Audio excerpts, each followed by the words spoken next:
Ed Balls, you've announced a new structure at the football club today. In very basic terms, it seems that you're trying to separate the football side of the business from the rest of the business. Is that fair? That is what we're doing, and it's something which we've thought very hard about since Jess Moxley left back in January.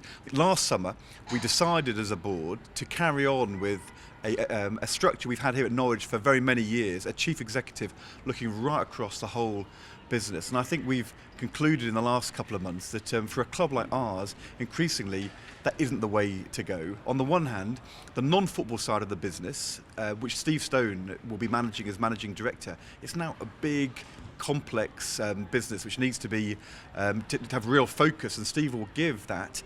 But at the same time, for us, the football side just needs to be planned in a more long-term and strategic way than we've been able to do before. I think lots of people have felt that our recruitment could have been better, and our decision is to bring in a sporting director who will look right across the whole football side and make sure that not just the first team but the under-23s, the academy teams, the whole recruitment process is taking a medium-term, long-term view as well as planning for the next transfer window. And then within that, bring in a head coach who will focus on the first team and the football side, be involved of course in recruitment, but really focus on the first team. I think the days where you had one person being the manager, but actually running as manager all the teams, the academy and all the recruitment, those days are gone. It's a global football marketplace, and to be able to really focus on recruitment, you don't want to be worrying about picking the team each week, and that's why we've made this change.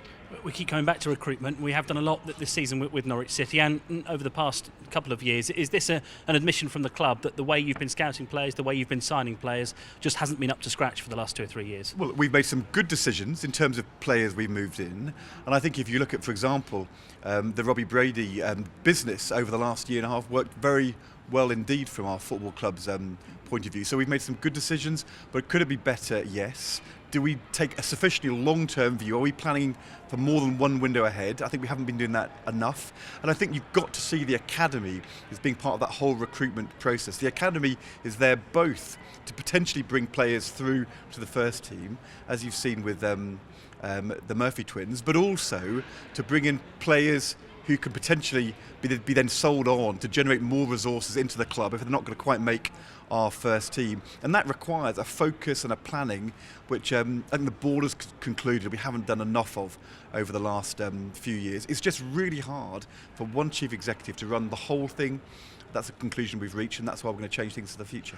Don't you have to be a little careful here in terms of making it clear as to who is responsible for what? Because it's an extra job. You've got a sporting director, you've got a football manager. I think there is a fear that you could have too many cooks involved with the first team here. It's really important to be absolutely clear about how this is going to work, and that's why we didn't rush when we terminated Alex Neil's contract last Friday to make an immediate decision about a manager, because we wanted to make sure we got the structure in place, bring in the sporting director, and then make the head coach come in as part of that. And the reality is that the sporting director will look at all football here at the football club, and the head coach will report to the sporting director and through him to the board. Now, doesn't mean head coach is going to be of secondary importance, because the biggest thing which matters here at the football club is what the first team does, and probably the biggest influence on that day to day, week to week, is the head coach, and we will get the best head coach we can.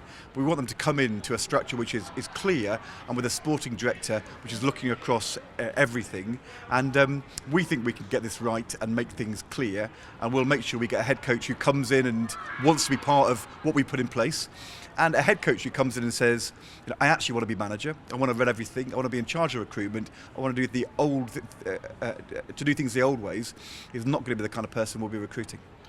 What will Alan Irvine be doing on Monday morning next week? What will his job title be then?